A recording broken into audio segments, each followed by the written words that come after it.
Chers amis, bonjour. Mon cactus le magnifique me tient compagnie. Il y a quelque temps, j'étais allée fouiller il y a longtemps déjà, dans un magasin qui vend des livres d'occasion dans l'Eure. Je ne me souviens plus où c'est.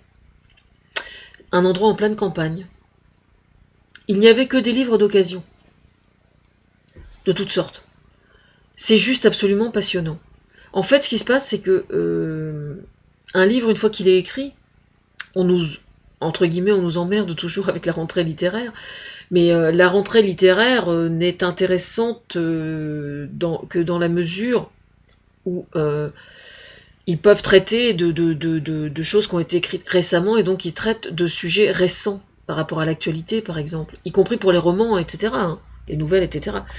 Mais il se trouve qu'une fois écrit, une fois passé la sortie d'un livre, il y a énormément de choses extrêmement intéressantes dont plus personne ne parle parce que tout simplement la sortie littéraire est passée, quoi. Alors moi, dans le domaine, j'avais ramené donc ça, qui est un livre de Jean-Yann. Pensées, répliques, textes, anecdotes. Alors moi, je précise que moi j'ai toujours adoré Jean-Yann. Pour moi, c'est vraiment, ça a toujours été un de mes maîtres à penser. Il est exactement dans mon type d'humour à moi et dans mon positionnement par rapport à énormément de choses. Alors bien sûr, je comprends fort bien que beaucoup sont interpellés par mon discours, puisque évidemment Jean-Yann avait une position bien particulière par rapport à la religion, par rapport à la politique, par rapport aux médias. Voilà. Mais justement, il se trouve que Jean-Yann, c'était une certaine époque et une certaine période politique aussi. Je remarque que j'ai une couleur un peu bizarre. Mais bon, c'est pas ma faute. C'est pas grave. Je n'ai absolument aucun doute, moi, sur le fait que si Jean-Yann était vivant aujourd'hui, Jean-Yann faisait partie de la bande à Philippe Bouvard, etc. Je n'ai absolument aucun doute sur le fait qu'il serait tout à fait d'accord avec moi et qu'il ne tiendrait plus du tout le même discours. Ça, pour moi, c'est une certitude. Voilà. Parce qu'il y a énormément de choses qui ont changé dans la description qu'il fait, par exemple, des médias. C'est plus du tout la même chose maintenant, quoi. Moi, je suis à l'origine de tout le renouveau de France Télévisions, par exemple, parce que j'y ai inoculé, en quelque sorte, un certain nombre de valeurs. Je considère que la télévision est un moyen extrêmement précieux pour aider les gens à être moins malheureux, pour les divertir de façon intelligente, pour les amuser, et c'est pas forcément négatif d'amuser les gens. On peut très bien faire des jeux avec des choses qui sont instructives. Moi, ma mère, elle est très très âgée, elle regarde beaucoup la télévision, elle regarde beaucoup France 2, bien évidemment.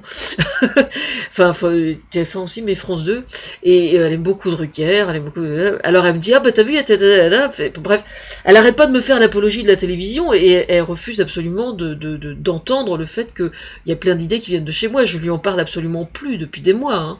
Bien évidemment, elle me dit, ah bah Drucker, t'as vu, il a fait ça, ah bah c'est... Enfin bref. Et donc, je pense que Jean-Yann ne tiendrait plus du tout ce même discours par rapport aux médias aujourd'hui. Ça, pour moi, c'est une certitude. Ça ne veut pas dire que tout ce qu'il dit est forcément faux. Puis bon, il y a quand même une très très grosse part de provocation de la part de Jean-Yann. Mais quand je vois la façon dont il parle du cinéma, la façon dont il parle des critiques, mais ce qui est hallucinant, c'est que j'ai toujours, moi, adoré Jean-Yann, mais je n'avais jamais pris le soin, en fait, comment dire, de décortiquer de façon très précise tout ce qu'il a dit qui me ressemble, enfin, par quoi je lui ressemble, moi.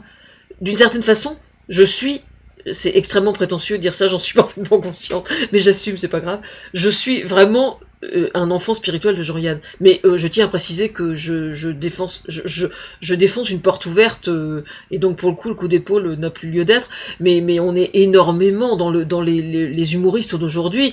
ce ne sont que des enfants spirituels de Jean-Yann, quoi. Je veux dire, enfin, moi, je suis la maman, entre guillemets, de toute la nouvelle vague d'humoristes de On ne demande qu'à en rire, notamment, Jérémy Ferrari, c'est l'enfant spirituel de Jean-Yann, quoi, complètement. Par énormément de choses. Je veux dire, quand je vois le spectacle qu'il a fait sur la religion et tout, on est en plein dedans, quoi. Je veux dire, c'est juste extraordinaire, quoi. C'est d'une intelligence, c'est génial, quoi. Enfin, j'adore. Et alors, en fait, ce qui se passe, c'est que ma chronique, là, je voulais la faire au sujet d'une réflexion que j'ai entendue ce matin. C'était la revue de presse de France Inter. Et il reprenait, alors je sais pas dans quel journal c'est sorti, mais le journaliste parlait de François Hollande en disant le caramel mou. Alors, faut savoir que moi, en règle générale, je n'aime pas du tout les bonbons en général, parce que c'est vraiment des trucs bourrés de produits chimiques, bourrés de colorants, bourrés de tout un tas de trucs de dérivés du pétrole, de colorants, de tout ce que vous voulez bien. Et donc, bon, de temps en temps, ça m'arrive bien d'en acheter un petit peu, mais c'est vraiment extrêmement rare. Et quand j'achète des bonbons, je fais toujours attention d'acheter des bonbons de bonne qualité, et notamment, j'adore les caramels au beurre salé, et notamment les caramels mous, justement. Mais alors, tenez-vous bien, je suis vraiment morte de rire parce que quand je suis tombée hier, j'avais juste commencé de lire ce livre en fait, il y a pas mal de temps. Puis avec tout ce que je fais, évidemment, je trouve jamais le temps de lire plein de trucs que j'achète et que je trouve pas le temps de lire. Et donc j'avais retrouvé ça dans une pochette de ma valise. Et donc j'ai bouquiné ça dans le train en rentrant de Bretagne hier.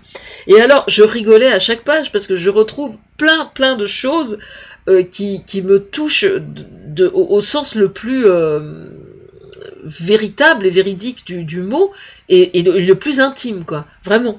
Il parle de girafes et d'autruches, par exemple. C'est quand même assez incroyable en ce qui me concerne. Seuls comment dire, seuls ceux qui sont dans la confidence de mon cœur peuvent comprendre à quel point c'est intime ce que je dis. Alors je n'ai pas retrouvé, en fait, je viens de dire à mon copain, il faut que je retrouve absolument le passage où il parle des dents. À un moment, il parle des dents, il parle des gens qui vieillissent. En principe, il nous reste qu'une quinzaine de dents, ou je sais plus, 18 dents. Ou 12, enfin je sais plus, peu importe. Et il dit, ce qui est très emmerdant, en fait, c'est quand vous avez des vieux qui n'ont que les 18 dents du haut et plus du tout de dents en bas, ou bien le contraire. Alors pour information, moi, quand j'étais très jeune mariée, j'ai été assistante dentaire pendant un été, en fait, pendant un mois, parce que j'étais une phobique du dentiste, vraiment, quoi. J'ai été complètement traumatisée quand j'étais enfant avec le dentiste que j'avais à l'époque, et donc, lui ouvrant mon cœur sur le sujet, d'une certaine façon, il m'avait proposé de m'embaucher pour remplacer son assistante pendant le mois d'août. Et donc, j'ai été assistante dentaire pendant le mois d'août, et c'est pour tuer une phobie du dentiste, c'est un moyen absolument radical, ça avait très bien fonctionné. Et on avait eu plein de conversations super intéressantes avec le dentiste sur l'éducation, enfin sur plein de choses. Et j'ai appris donc pendant donc ça avait donné d'ailleurs certaines chansons chez Sanseverino et tout ça. Et il se trouve que je sais plus quand c'était, si c'est à ce moment-là que je l'avais appris, mais j'ai appris par exemple que quand vous faites tomber une dent, il faut savoir qu'une dent n'a lieu d'être que parce qu'il y en a une en face.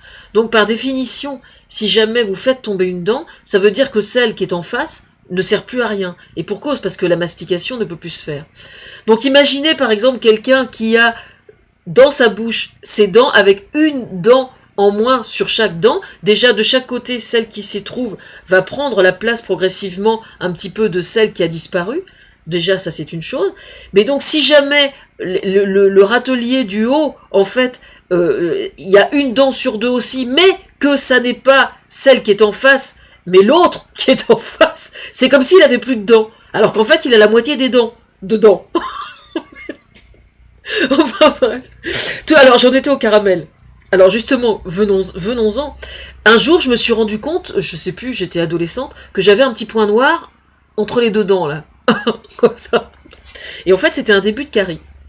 Donc, dans un premier temps, évidemment, mon dentiste avait soigné cette carie, donc évidemment avec un amalgame adapté à la couleur de la dent pour pas que ça se voie. Et puis le problème, c'est que cette carie n'arrêtait pas toujours de grossir, et à chaque fois, il était obligé de recreuser systématiquement pour soigner, etc., jusqu'au moment, évidemment, où il a fallu se rendre à l'évidence et changer les incisives. Donc je l'ai fait, et puis le problème c'est qu'on me disait toujours, il faut que tu fasses très attention parce que quand tu croques dans quelque chose, ta dent elle risque de casser ou elle risque de tomber, enfin ça va mal se passer quoi. Donc évidemment moi gourmande comme je suis, ça n'a pas manqué. Un jour je suis tombée sur un noyau de brognon qui était assez récalcitrant en fait. Et j'ai évidemment paf cassé ma dent, etc. Et un autre jour je suis tombée, vous savez sur quoi? Sur un caramel dur. Mais c'est vrai, je vous jure que je vous mens pas, c'est une vérité. Je suis tombée sur un caramel dur qui donc a cassé ma dent incisive. Donc depuis ce jour-là, je ne mange plus que du caramel mou en fait, parce que le caramel mou a précisément l'énorme avantage de prendre soin de votre dentition faciale et vous gardez ainsi la dent dure et parfaitement incisive. Voilà pourquoi moi j'aime beaucoup les caramels mous.